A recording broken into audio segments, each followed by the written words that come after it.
오늘은 51회 어버이날이 되지만은 우리 교회도 어버이 주일로 지키는 그런 날입니다. 가정의 달을 맞이하면서 부모와 자식 간에 참 중요함을 한번 되새겨 보는 것입니다. 여러분, 지구상에 종교가 많이 있습니다만은 그 중에도 대표적인 종교라고 하면 불교, 유교, 이슬람, 기독교 말하지 않습니까? 근데 그 종교들마다 다 뭘 강조하느냐 하면 부모를 공경하라. 특별히 우리 기독교는 10계명 중에 제5계명에 부모를 공경하라, 그렇게 말씀을 합니다. 내 부모에게 효도하면 너가 이 땅에서 잘되고 복을 받고 장수의 복을 누린다고 그렇게 말씀을 합니다. 자, 근데 참 중요한 것은 우리 부모님들은 이제 나이가 들어가면서 자식들을 보면서 이런 이야기를 많이 합니다. 무슨 이야기냐 하면 너나 잘 살아라, 내 걱정하지 말고 너가 잘 살면 그게 효도다, 그렇게 자식들에게 말합니다. 자, 그런데 여러분, 그거는 정말 잘못된 겁니다. 너나 잘 살아라, 부모를 잘 섬기라, 그렇게 가르쳐야 됩니다. 자식이 복을 받을 수 있는 기회를 막는 것이죠. 부모를 잘 섬기는 것이 복을 받는 길이라는 겁니다. 여러분, 우리 자식들이 복을 받는 것이 그게 바로 나라를 잘 되게 하는 것이고 정말 우리 대한민국을 멋진 나라로 만들어가는 것입니다. 여러분, 생명의 첫 번째 창조자는 누구냐 하면 우리 하나님이십니다. 그런데 제2 창조자는 누구냐? 부모님이십니다. 부모 없는 자식을 어떻게 우리가 상상할 수 있겠습니까? 여러분, 우렁이의 자녀 사랑과 가물치 부모 사랑 알고 있습니까? 우렁이는 자기 몸 안에서 40개에서 100개 정도 알을 낳습니다. 근데 그 알이 부화해서 새끼가 되면 이 새끼들이 어미의 살을 파먹어서 자라나게 됩니다. 누구의 살을 파먹는다고요? 어미의 살을 파먹습니다. 이 새끼들이 어미의 살을 다 파먹고 나면 그 어미는 빈 껍데기만 남죠. 그러면 빈 껍데기는 그냥 물에 흘러 그래 가게 되는 것입니다. 그 모습을 본 새끼 우렁이들은 이렇게 말한다고 합니다. 우리 엄마 두둥실 시집가네, 그렇게 말한다고 합니다. 그와 반대로 가물치는요, 수천 개 알을 낳은 다음에 그 어미가 눈이 멀어진다고 해요. 새끼를 많이 낳으니까 영양실조가 돼가지고 볼 수가 없다고 합니다. 자, 그런데 놀라운 것은요, 그 어미 가물치가 눈을 뜰 수 없기 때문에 먹이를 먹을 수가 없습니다. 그러니까 굶어 죽는 거죠. 그런데 알에서 부화되었던 새끼들이 어미 가물치가 먹이를 못 먹으니까 이 새끼들이 엄마의 입속에 들어가는 거예요. 그리고 엄마의 먹이가 되어주는 거죠. 자, 그렇게 해서 새끼들이 엄마의 입으로 들어가서 엄마가 눈을 뜰 때쯤 되면, 다시 말해 기력이 회복될 때쯤 되면 새끼들이 한 90%가 다 죽는데요. 그리고 살아남는 가물치는 한 10% 정도, 그 정도 된다고 합니다. 자, 우렁이의 이 자녀 사랑, 가물치의 부모 사랑. 그래서 가물치를 효자 물고기라 그렇게 말을 하기도 합니다. 참, 우리 자신을 되돌아보면요, 우리는 우렁이와 같은 모성애를 받고 살아왔고 가물치와 같은 효심의 마음, 행동을 얼마나 해왔는지 한번 되돌아보게 되는 것입니다. 우렁이와 같은 자식에 대한 희생, 가물치와 같은 부모님께 대한 효도, 다시 한번 우리가 깊이 한번 생각을 해봤으면 참 좋겠다는 생각이 듭니다. 오늘 우리 읽었던 이 본문을 보면요, 지혜의 왕 솔로몬이 자녀들에게 주는 교훈입니다. 우리 잠언 4장 2절 말씀을 같이 한번 읽어보십시다. 내가 선한 도리를 너희에게 전하오니 내 법을 떠나지 말라. 자, 이 솔로몬은 선한 도리를 너희에게 전한다, 그렇게 말씀을 합니다. 그런데 영어 성경에는 굿 독트린이라고 기록이 되어져 있습니다. 다시 말하면 선한 교리를 가르쳐 준다고 되어 있습니다. 다시 말해서 효에 대해서 가르쳐 주고 있는 거죠. 여러분, 이 효도라고 하는 것은 인간에 대한 계명 중에서 제일 첫 번째입니다. 그래서 우리 10계명을 보면 1계명에서 4계명까지는 하나님에 대해서 말씀을 합니다. 우상 숭배를 하지 마라, 절하지 말라, 뭐 이런 이야기 쭉 나오죠. 그리고 이제 5계명부터 10계명까지는 인간에 대한 계명을 말씀을 합니다. 자, 그런데 5계명을 보면 조금 다릅니다. 제 5계명 한번 읽어보십시다. 5계명, 내 부모를 공경하라. 이 출애굽기 20장 12절을 띄워주시기 바랍니다. 이게 5계명과 출애굽기 20장 12절은 똑같은 말씀입니다. 같이 한번 읽어보십시다. 내 부모를 공경하라. 그리하면 내 하나님 여호와가 내게 준 땅에서 내 생명이 길리라. 내 부모를 공경하라. 그리하면 내 하나님 여호와가 그럽니다. 여러분 1계명에서 4계명까지는 계속해서 하나님에 관해서 말씀을 하셨는데 인간에 관해서 말씀을 하시면서 하나님 여호와가 이렇게 말씀을 합니다. 왜 여기에만 특별히 하나님이라는 말이 들어갔을까요? 어째서 5째 계명 하나님과 인간관계를 언급한 위에 1계명에서 4계명까지와 똑같이 그렇게 취급이 되었느냐 하는 것입니다. 이것은 수직적 사랑이든 응답이라는 맥락에서 효와 신앙이 같다고 하는 것을 말씀을 하고 있습니다. 우리들의 궁극적인 아버지는 누구실까요? 여호와 한 분뿐이십니다. 자, 그런데 부모님도 생명의 창조 사역에 있어서 하나님의 동역자들이며 하나님의 뜻을 이루어 나가는 데 있어서 대행자들이라는 사실을 잊어서는 안 될 것입니다. 우리 속담 중에 이런 속담이 있습니다. 도둑질을 가르치는 압이 없다. 여러분 자기가 비록 도둑질을 할지라도 자식들은요 정직한 사람 되기를 원합니다. 부모의 마음은 그렇습니다. 자식들한테는 나쁜 일을 가르치고 경계하는 것이 부모입니다. 자, 그런데 이 부모들은요, 그래서 자식들에게 뭐를 합니까? 훈계를 하죠. 잔소리를 좀 합니다. 청소년들에게 잔소리를 하면 청소년들은 그 잔소리를 듣고 싶어 하지 않습니다. 또 잔소리하고 반항하기 일쑤입니다. 자, 그런데 부모 입장에서 듣기 싫은 잔소리라도 왜 계속 해야 될까요? 여러분 그 잔소리 속에서는 사실은 부모님의 심리가 그 속에 들어 있습니다. 자식에게 공부를 강조하는 이유는 내가 배우지 못했기 때문에. 그래서 너는 좀 공부 좀 해라. 내가 다른 사람들보다 뛰어난 사람이 못됐기 때문에 너라도 좀 공부해서 뛰어난 사람 좀 되어다오 하는 그런 참 간절한 마음들이 그런 어떤 한이 그 속에 맺혀 있는 것입니다. 여러분 부모가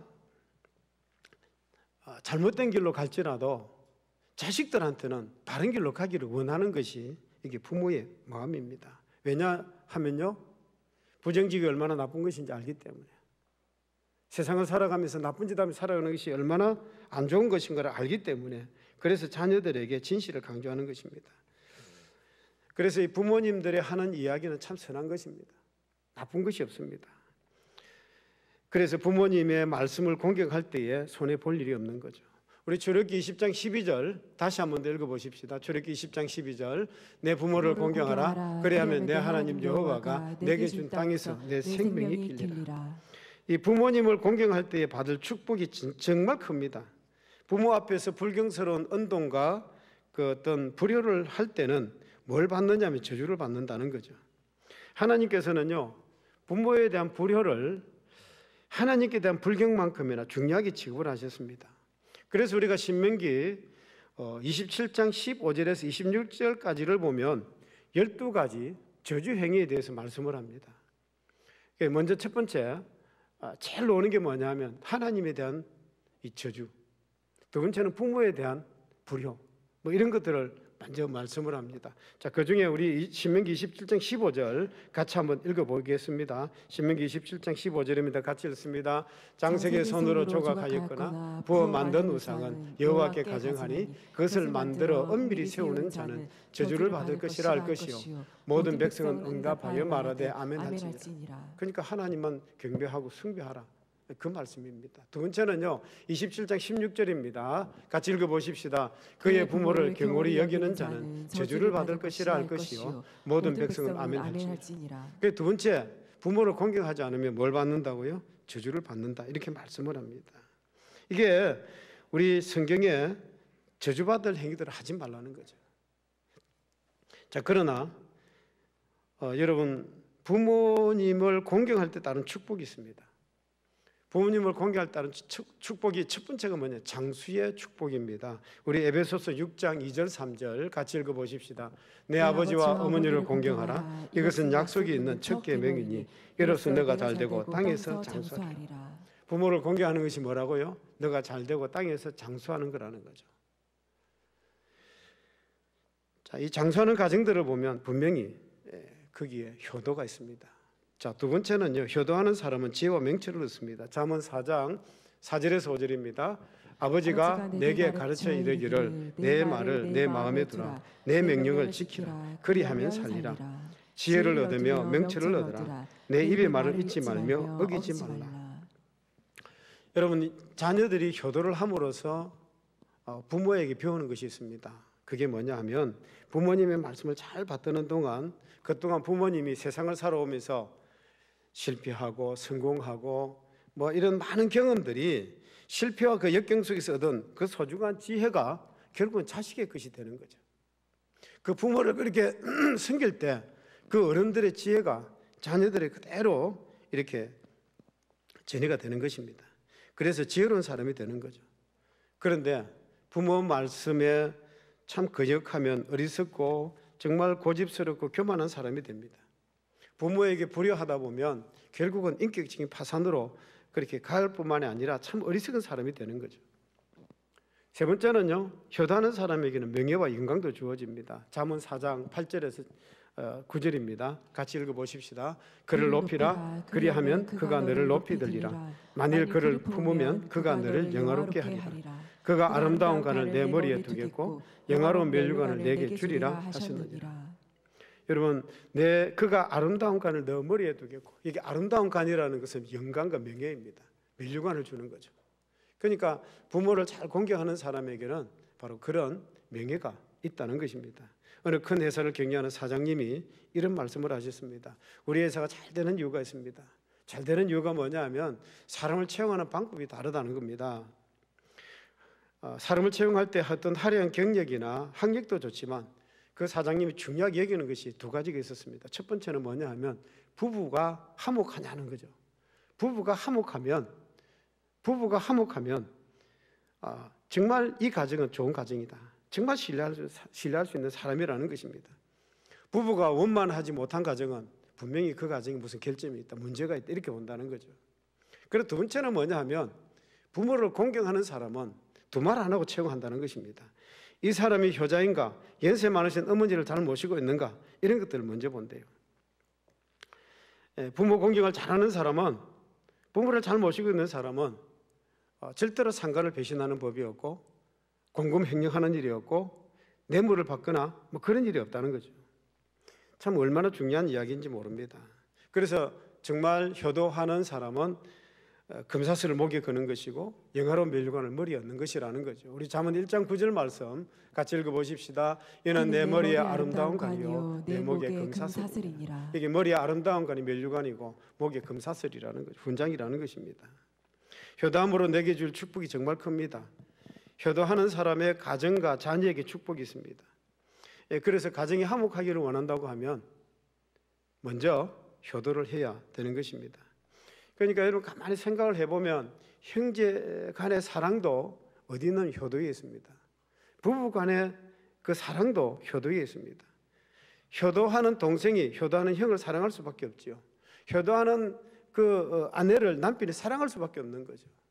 자녀를 그렇게 아버지를, 부모를 그렇게 사랑하는데 어떻게 사랑할 수 없다고 하겠습니까? 어떻게 미워할 수 있겠습니까? 효도 안에 성숙된 사랑이 깃들게 마련인 것입니다. 또한 자녀 교육을 위해서도 이 효도는 꼭 필요합니다. 효도하는 가운데 훌륭한 자녀 교육이 이루어진다고 하는 사실입니다. 6.25 때 이런 일이 실제로 있었다고 합니다. 어느 가정에 아들이 이 전쟁터로 나가게 됩니다. 6.25 전쟁이 터지니까 그때는 막 학도병도 막 데려 나오고 막 그랬을 때입니다.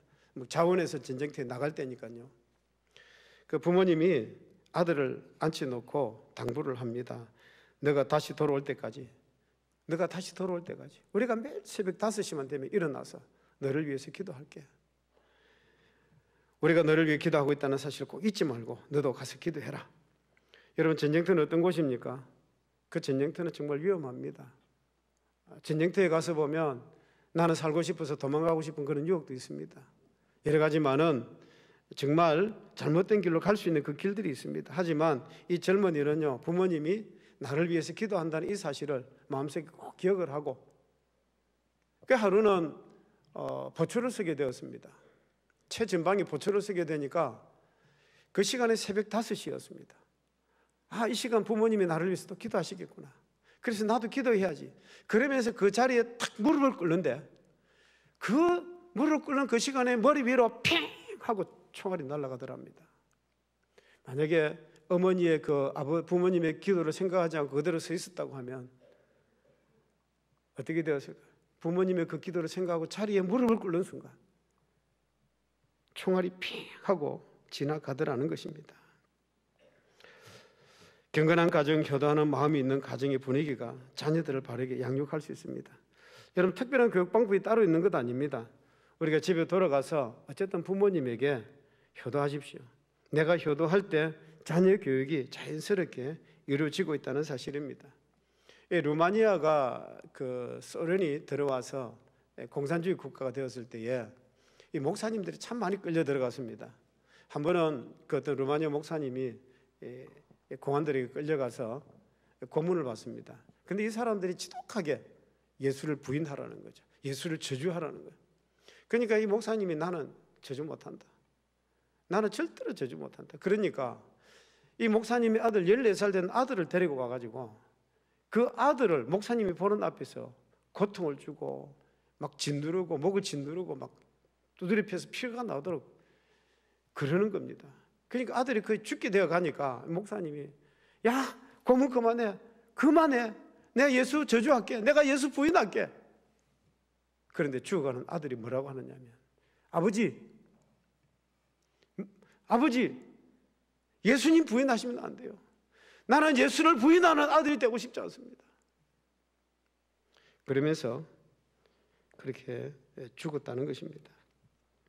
여러분은 사랑하는 자녀들에게 무엇을 물려주고 싶습니까? 여러분의 자녀들에게 무엇을 물려주고 싶습니까? 여러분 재산이 많아서 재산을 물려주고 싶습니까? 여러분 땀 흘리지 않고 모은 재산은요, 그거 너무 쉽게 없어집니다. 우리가 무엇을 물려줘야 되겠습니까? 적어도 우리가 자녀들에게 물려줘야 될 것은 뭐냐 하면 그 자녀들이 나의 부모를 보면서 내가 정말 우리 부모님의 자녀된 것이 자랑스럽다. 나는 나의 어머니가 자랑스럽다. 나의 아버지가 자랑스럽다. 여러분 자녀들로부터 우리가 물려줄 것은 그것밖에 없는 거예요. 자녀들이 그런 어떤 마음가짐으로 세상을 살아간다고 하면 자녀들은 세상에서 다른 길로 가지 않습니다. 부모님의 말씀을 기억하고 가정의 질서를 엉망으로 만들어 놓으면서 우리가 자식들에게 무엇을 물려줄 수 있겠습니까? 여러분 경건한 가정, 믿음의 가정, 기도하는 어머니, 그 믿음의 아버지를 우리 자녀들에게 물려줘야 되지 않겠습니까? 저는 말씀을 준비하면서 성경에 나오는 가장 모범적인 효자가 누구일까를 곰곰이 생각해 봤습니다. 여러분 효자 중에 참 효자는 저는 이삭이라고 생각이 됩니다. 이삭은요 아브라함이 몇 살 때 얻은 아들입니까? 100살 때 얻은 아들입니다. 100살 때 아들을 얻고 아브라함이 얼마나 좋았는지 모릅니다. 그 100살에 얻은 아들을 너무너무 좋아서 아들에게 빠져 있으니까 하나님께서 야 너 아들 데리고 모리아산에 가서 나에게 바쳐. 아브라함이 그 이삭을 데리고 모리아산으로 가는 그 시간은요 정말 고통의 시간이었을 것입니다. 그때 이삭의 나이가 25, 6살쯤 되었을 때입니다. 아들이 힘도 세고 혈기왕성할 때입니다. 나무를 지고 모리아산을 올라가는데 아버지에게 물어봅니다. 아버지, 하나님 앞에 바칠 왜 양이 없습니까? 불도 있고 장덕도 있지만 제물로 쓸 어린 양은 어디 있습니까? 아브라함이 할 말이 없어서 하나님이 준비하실 거야. 그리고는 모리아산 정상에 올라갑니다. 그리고는 아들에게 이런 이야기를 합니다. 성경에 나오는 이야기는 아닙니다. 그냥 전설에 나오는 이야기입니다. 이삭아, 내가 너를 얼마나 사랑하는지 아느냐? 예, 압니다. 내가 너를 얼마나 사랑하는지 아느냐? 목숨만큼 저를 사랑하는 줄 압니다. 그러면 이제부터 내가 시키는 대로 내가 너를 사랑하기 때문에 하는 것으로 알아라. 예, 알겠습니다. 제단 위에 올라가라. 그러면서 하나님께서 너 생명을 달라고 하시는데 드려야 되지 않겠니? 그런데 이삭이요 그 제단에 올라가는 거예요. 25, 6살쯤 되면 여러분 청년입니다. 이쯤 되면 아버지를 보고 아버지 미쳤습니까? 망령 들었습니까? 무슨 소리입니까? 아버지를 밀치고 도망갔었는지도 모릅니다. 그런데 예, 알겠습니다, 아버지. 제단 위에 올라가는 거예요. 여러분, 거룩한 아버지의 명령을 따라서 제단 위에 누웠다는 그 이삭, 그래서 하나님께 바쳐진 예수 그리스도의 표상이 된 거죠. 장차 예수님께서 십자가에 우리 죄를 위해서 산제물로 바쳐질 것을 예표하게 되었다는 말씀입니다. 여러분, 야곱을 보십시다. 야곱은 그의 아들들을 정말 사랑했습니다. 그중에 특별히 요셉을 사랑했습니다. 그런데 그 요셉이 형들의 미움과 시기로 참 멀리 팔려갔습니다. 그러면 형들이 요셉의 옷에다가 양의 피를 묻혀놓고 아버지, 요셉이 죽었습니다. 거짓말을 하는 거예요. 오랜 세월이 지나고 나서 그 야곱이 살았다는 것을 알게 되는 겁니다. 그 야곱이 살았다는 그 사실을 알아도 자식들을 놓고 호통을 못 칩니다. 왜냐하면 옛날에 아버지를 그렇게 속였거든요. 부전자전이라는 말이 있지 않습니까? 효자가 효자를 낳고 자기는 불효하고 자식이 효도를 강요하는 것처럼 어리석고 당찬한 논리가 어디 있겠습니까? 우리 예수님께서는요, 십자가의 고난을 눈앞에 두고 이렇게 기도를 하셨습니다. 우리 마태복음 26장 39절 같이 읽어보십시다. 조금 나아가서 얼굴을 땅에 대시고 엎드려 기도하여 이르시되 내 아버지여, 만일 할만하시거든 이 잔을 내게서 지나가게 하옵소서. 그러나 나의 원대로 마시옵고 아버지 원대로 하옵소서 하시고. 예수님께서 기도하실 때 뭐라고 하십니까? 나의 원대로 마시옵고 아버지의 원대로 하옵소서. 여러분, 이 말씀은요, 아버지에 대한 전적인 동의와 충성이라는 맥락에서 생각을 하셔야 됩니다. 여러분, 효도할 때에 가정이 복을 받고 내가 복을 받고, 효도할 때에 사회가 복을 받고, 여러분, 나라가 복을 받는 것입니다. 그래서 마르틴 루터는 이렇게 말을 합니다. 가정은 최초의 학교요, 부모는 최초의 교사라고 그렇게 말씀을 하는 겁니다. 여러분, 이 가정에서 우리가 율법과 은혜와 사랑과 공의와 조화와 자유와 겸손과 신뢰와 온유와 순종, 이런 것들을 배울 수 있는 데가 어디냐면 바로 가정입니다. 정말 가정입니다. 오직 가정에서만 이런 것들을 배울 수가 있는 것입니다. 그것도 효가 바탕이 된 가정 안에서만 가능한 것입니다. 예레미야 35장을 보면요, 정말 이런 사람들이 있을까 생각이 들 정도입니다. 여호야김 왕 때에 하나님께서 레갑 자손들을 시험을 하십니다. 하나님께서 예레미야를 통해서 이렇게 말씀을 합니다. 레갑 자손에게 가서 포도주를 마시게 하라, 그렇게 명령을 하십니다. 우리 예레미야 35장 2절 말씀을 같이 한번 읽어보십시다. 너는 레갑 사람들의 집에 가서 그들에게 말하고 그들을 여호와의 집 한 방으로 데려다가 포도주를 마시게 하라 하시니라. 자, 예레미야를 통해서 하시는 말씀이 뭐냐 하면 너희들이 포도주를 마음껏 마시라는 거죠. 자, 그런데 이 레갑 자손들이 뭐라고 하느냐 하면 이렇게 말을 합니다. 예레미야 35장 6절 7절 말씀입니다. 같이 읽겠습니다. 그들이 이르되 우리는 포도주를 마시지 아니하겠노라. 레갑의 아들 우리 선조 요나답이 우리에게 명령하여 이르기를 너희와 너희 자손은 영원히 포도주를 마시지 말며 너희가 집도 짓지 말며 파종도 하지 말며 너희는 평생 동안 장막에 살아라. 그리하면 너희가 머물러 사는 땅에서 너희 생명이 길리라 하였으므로. 지금 레갑 자손들이 뭐라고 하느냐면 우리 조상 요나답이 우리에게 명령하여서 영원히 포도주를 마시지 말며 포도주를 마시지 말라 했다는 거예요. 우리 조상이 마시지 말라 했기 때문에 우리는 포도주 한 모금도 마실 수 없습니다. 그렇게 말을 하는 것입니다. 자, 그때 하나님께서 크게 기뻐하시고 온 백성 앞에서 레갑 자손들을 축복하시는 겁니다. 여러분, 이 조상들의 말을 그대로 믿고 순종한 레갑 자손들입니다. 여러분, 우리 성경에 유일하게 조상의 말을 온전히 순종했던 백성으로 나오는 것이 레갑 자손들입니다.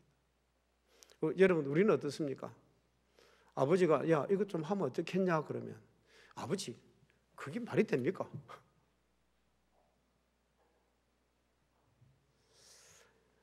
여러분, 참 이 가정의 효가 있어야 나라가 바로 되고 사회가 바로 되는 것입니다.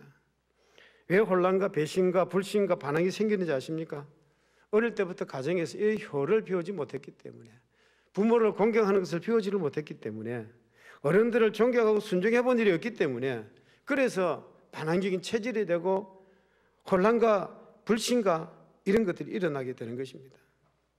탈무드에 이런 귀한 말씀이 있습니다. 당신은 자녀에게 무엇을 물려주고 싶은가? 여러분, 우리 자녀들은 무엇을 물려주고 싶습니까? 내가 부모로부터 물려받은 정신을 물려주기 원하노라. 탈무드는 이렇게 말씀을 합니다. 내가 어른들로부터 물려받은 정신이 뭘까요? 경건한 가정, 정말 우리가 성경 말씀에서 배운 이 가치관, 이런 것들을 우리가 자녀들에게 물려주어야 되는 것입니다. 여기에 바로 효의 유산이 있는 것입니다. 우리가 자녀들에게 무슨 기발한 어떤 뭔가 없을까? 여러분, 그런 쓸데없는 생각은 그만두시고 정말 최고 유산이 뭐냐 하면 바로 이 신앙의 유산입니다. 믿음의 유산입니다. 경건한 가정을 만들어주는 거죠. 우리는 정말 아름다운 문화 유산을 우리가 받았습니다. 그게 뭐냐? 부모 공경의 바로 이 효입니다. 부모 공경의 효가 모든 행위의 기본이 되는 것입니다. 그런데 지금은 어떻을까요? 시대가 가면 갈수록 이 효도가 자꾸만 무너지고 있습니다. 사회법도가 근본적으로 무너지는 그런 가치관의 혼란이 지금 우리에게 오고 있습니다. 우리의 살아가는 시대가 그런 시대로 자꾸만 바뀌어 갑니다. 그러다 보니까 여러분, 참 이 사람들, 특별히 우리 청소년들을 이렇게 가만히 보면 비판하고 따지기 좋아하고 그렇습니다.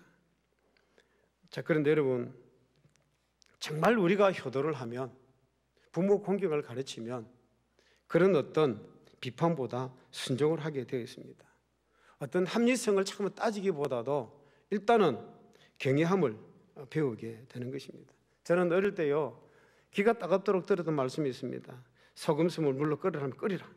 이게 어른들이, 옛날 어른들이 우리에게 했던 말씀입니다. 그래서 그냥 시키면 시키는 대로 순종했던 것이 저의 삶이었습니다.